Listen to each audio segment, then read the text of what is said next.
उपन्यास को चुना जाएगा, लेकिन मैंने पिछले 2-3 साल की किताबों पर विचार किया और मुझे लगा कि हिंदी में जो एक किताब आई है जिस पर ज़रूर बात की जानी चाहिए और चर्चा होनी चाहिए, वह है चूड़ी बाजार में लड़की, प्रोफेसर कृष्ण कुमार की। आप सब जानते हैं प्रोफेसर कृष्ण कुमार अध्यापक हैं, शिक्षा के अध्यापक हैं। वे बच्चों की शिक्षा पर काफ़ी लंबे अरसे से विचार करते रहे हैं और लिखते रहे हैं। शिक्षा और समाज के रिश्ते पर, शिक्षा और राज्य के रिश्ते पर, इन संबंधों पर कृष्ण कुमार का बहुत लंबा लेखन का कार्य है। सिर्फ लेखन का नहीं है, क्योंकि लेखन में एक आज़ादी यह रहती है कि आप निरंतर आलोचना करते रहें। उस बीच कृष्ण कुमार के सामने एक और चुनौती आई जब उनको एनसीईआरटी के निदेशक का काम करना पड़ा, और तब एक ऐसा व्यक्ति जो अध्यापक के रूप में शिक्षा के पेशे को, शिक्षा के कार्य को, स्कूली शिक्षा को खासकर आलोचनात्मक दृष्टि से देखता रहा है, उस पर यह जिम्मेदारी आ गई कि अब वह, उसके पास यह मौका है, अब वह करके दिखाए कि जिस तरह वह चाहता है कि स्कूली शिक्षा चले, उसमें इस संस्था का इस्तेमाल करे। और यह मैं कह सकता हूं कि आज़ादी के बाद हिंदुस्तान में सांस्थानिक रूप से अगर स्कूली शिक्षा में कोई सबसे बड़ा और सबसे कारगर हस्तक्षेप हुआ तो वह प्रोफेसर कृष्ण कुमार के नेतृत्व में, उनके निर्देशन में 2004 के बाद से जिस दौर में राष्ट्रीय पाठ्यचर्या तैयार की गई, राष्ट्रीय पाठ्यचर्या का दस्तावेज तैयार किया गया, और उस क्रम में 21 फोकस ग्रुप पेपर्स लिखवाए गए, और फिर उनकी रोशनी में नई स्कूल की किताबें लिखाई गई। और ये पहली किताबें हैं, और फिर मैं बहुत जिम्मेदारी के साथ कहना चाहता हूं, जो स्कूली पाठ्य पुस्तक की कसौटी पर खरी उतरती हैं। इन पर बहुत बहस हो चुकी है और यह मौका नहीं है इस पर बात करने का, और हम एक खास किताब पर बात करने के लिए यहां इकट्ठा हुए हैं। प्रोफेसर कृष्ण कुमार चूड़ी बाजार में लड़की तकरीबन 10 साल में लिखी गई, अगर मैं गलत नहीं हूं तो। और यह किताब चूड़ी बाजार में लड़की, इसके नाम से ही आपको पता चलता होगा, अंदाज मिलता होगा कि चूड़ी बाजार में खड़ी हुई लड़की की तस्वीर दिमाग में आती है। चूड़ी को लेकर बहुत सारे गाने हैं, और चूड़ी का एक रोमान हमारे दिमाग में है, चूड़ी और चूड़ी वाले हाथ, इसकी एक रोमानी तस्वीर हम सब लोगों के दिमाग में है। लेकिन कृष्ण कुमार जो किताब लिखते हैं चूड़ी बाजार में लड़की, वह एक बहुत तकलीफदेह किताब है।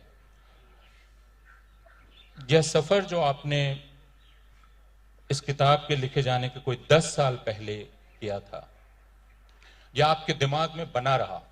यह सफर, यह फिरोजाबाद का सफर था। फिरोजाबाद जहां चूड़ी बाजार नहीं है बल्कि चूड़ी बनाने के कारखाने हैं, और जब हम कारखाना कहते हैं तो उससे जो तस्वीर दिमाग में उभरती है, आपकी किताब में कारखाने का जो वर्णन है वह उससे बिल्कुल अलग है। तो यह सफर इतना तकलीफदेह क्यों था आपके लिए, और इस सफर की याद क्यों 10 साल तक आपके दिमाग में बनी रही, और क्यों बाद में इसने एक किताब की शक्ल अख्तियार की? आप अगर यहां से शुरू करना चाहें। जो 3 पहलू हैं इस किताब में, उन तीनों से आपके सवाल का कुछ उत्तर मिलता है। एक तो फिरोजाबाद एक किस्म का नर्क है। अगर आप धरती पर नर्क देखना चाहते हैं तो जहां चूड़ी बनती है उस स्थान पर या उन स्थानों पर कुछ समय खर्चने से उसका एहसास हो जाता है। बहुत भयानक स्थान है। दूसरा पहलू जो किताब के लिखने का कारण बना वो फिरोजाबाद की यात्रा थी, जो मैंने संयोग से ही की। श्री श्री राम कॉलेज की कोई 22-23 लड़कियां अपने पाठ्यक्रम के सिलसिले में जा रही थी फिरोजाबाद, और मुझे आमंत्रण मिला कि आप भी साथ में हो लीजिए। संयोग से वो ड्राइवर सीधे रास्ते से नहीं गया, सीधा रास्ता आगरा होकर है, उसने पीछे का रास्ता लिया, टूंडला अलीगढ़ होता हुआ। और वो रास्ता एक तो बहुत अंधेरा सा है, लंबा है, और जगह जगह उसमें रुकना पड़ता है, और इसलिए जो यात्रा खत्म हो जानी चाहिए थी लगभग 8 साढ़े 8 बजे शाम को, वो जाके रात को 1 बजे समाप्त हुई। और जब वो उत्तर प्रदेश के, पश्चिमी उत्तर प्रदेश के इस बीहड़ से गुजर रही थी, और ये बीहड़ जंगल का बीहड़ नहीं है, बल्कि अपराध जगत का बीहड़ है, जिसके बारे में हम लोग रोज अखबारों में पढ़ते हैं, लेकिन उसका एहसास उस तरह से नहीं होता जब हम अखबार में पढ़ते हैं। लेकिन उस रात, उन 4-5 घंटों में, और खासकर जब फिरोजाबाद पहुंचे 1 बजे, तो उसके बाद रुकने की जगह तलाशने में, और वो तलाश करीब सुबह 4 बजे तक चली। तो लगभग पूरी रात मुझे ये अनुभव हुआ कि एक पिता एक बेटी के साथ जब जीता है, वो किस किस तरह की भावना से गुजरता होगा, ये मुझे पहली बार एहसास हुआ। मैं एक बेटी का पिता नहीं हूं, मुझे पढ़ने का, सोचने का मौका मिलता रहता है, लेकिन उस रात मुझे ये एहसास हुआ कि लड़कियों के साथ सफर करना, उसका क्या अर्थ है। और मैंने जैसा किताब में लिखा भी है कि ये एक तरह से पुरुष के अंतर प्रदेश की यात्रा है, जहां स्त्री का निवास है। और पहली बार मैं जिंदगी में इस अंतर प्रदेश से इतनी घबराहट के साथ गुजरा। वो स्मृति मेरे लिए बड़ी बेचैन करने वाली स्मृति थी, और इस वजह से ये किताब मतलब पैदा होने के रास्ते पर आ गई। और फिर तीसरी वजह जो है वो ये कि जब पूरी रात उस तरह से बिताने के बाद अगले दिन कई कारखानों की यात्रा की, वहां का भयानक दृश्य देखा, उसके बाद अगली रात बिताने के लिए ये जो पूरा ग्रुप था ये आगरा पहुंचा।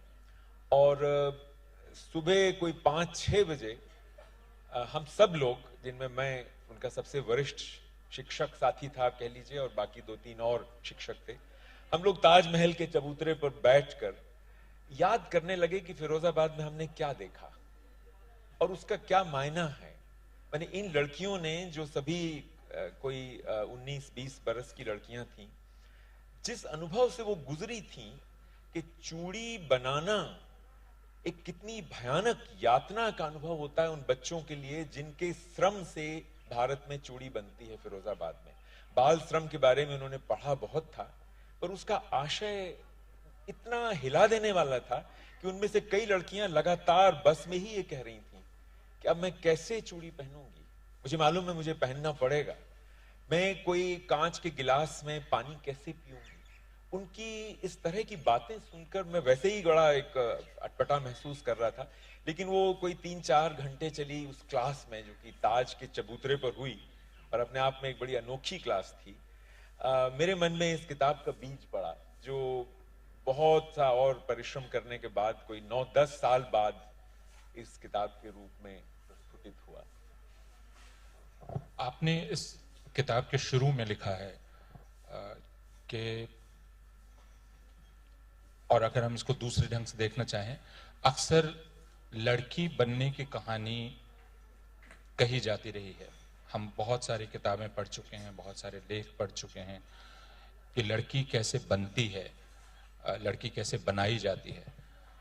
लेकिन आपने सेमिनार में एक लेख लिखा था, growing up as a male, और इस किताब में उसका जिक्र है। और एक तरह से अगर शुरुआती अध्याय हम देख लें तो वह इसके बारे में भी है कि लड़के के रूप में बड़े होने के मायने क्या हैं। तो आपने जब यह कहा कि यह अंतर प्रदेश की यात्रा थी, मेरे अंतर प्रदेश की, तो आप पीछे मुड़कर अपने लड़के के रूप में बड़े होने के तजुर्बे को याद कर रहे थे, वह क्या है? देखिए, वो तजुर्बा अगर चेतना का विषय बन जाए, जैसा कि मेरे साथ एक सौभाग्य से बन सका है, तो आप एक तरह से देख पाते हैं कि जीवन का एक बहुत बड़ा पहलू किस तरह पुरुष के लिए हमेशा ही लगभग बंद रहता है। और जब इसको आप एक ज्यादा बड़े फलक पर देखते हैं तो समझ में आता है कि पुरुष सत्ता किस तरह चलती है। पुरुष सत्ता दो आधारों पर चलती है। एक तो स्थायी रूप से स्त्री से एक प्रकार की नफरत पे चलती है, जिसको आप आज से डोनाल्ड ट्रंप की तरह से देखें तो मिसोजिनी पर आधारित है वो। हम जितना उसको अलग अलग रूप देते हैं उतना ही ये स्पष्ट होता जाता है कि उसकी तह में एक प्रकार की नफरत है। उसके बिना वो सत्ता स्थायी रूप से नहीं चल सकती। और जब आप ये सोचते हैं कि क्या मैं भी उसका शिकार हूं, क्योंकि मैं एक सामान्य पुरुष हूं, मेरा सामान्य एक लड़कपन था, और उस क्रम से गुजरते हुए ये संभव ही नहीं था कि किसी न किसी स्तर पर मैं स्त्री को एक खतरे के रूप में ना देखूं, आशंका के स्रोत के रूप में ना देखूं, जैसा कि बड़े बड़े संतों ने सोचा है। मतलब यहां तक कि आप सोचिए कि कबीर तक ने ठगिनी के रूप में जिक्र किया है स्त्री का। कौन सा ऐसा संत कवि है जिसको स्त्री से ये डर नहीं लगा कि वो उसको ठग लेगी, धोखा देगी, उसकी महानता को नीचे ला देगी। जी हाँ, हर एक बुद्ध तो फिर भी उस पर विजय पा सके। अंत में अपने संघ में उन्होंने स्त्रियों को शामिल किया, लेकिन ये जो पूरा आख्यान है, उस आख्यान में ये विजय बहुत कम लोगों को मिलती है। तो एक तो ये पहलू है नफरत का, और दूसरा पहलू है डर का, आशंका का, कि ये मुझे अपने ऊंचे आसन से नीचे ले आएगी। ये जो पूरी अवधारणाएं हैं हमारे समाज में, सारी दुनिया की सभ्यता में, कि पुरुष की एकाग्रता को भंग करती है स्त्री। स्त्री से दूर रहकर अगर लड़कपन बीते तो हमारे यहाँ माना जाता है कि वो श्रेष्ठ युवक होगा, तेजस्वी होगा। ब्रह्मचर्य की पूरी अवधारणा इस पर टिकी हुई है। बचपन में इस तरह की चीजें मुझको भी पढ़ने को मिली थी।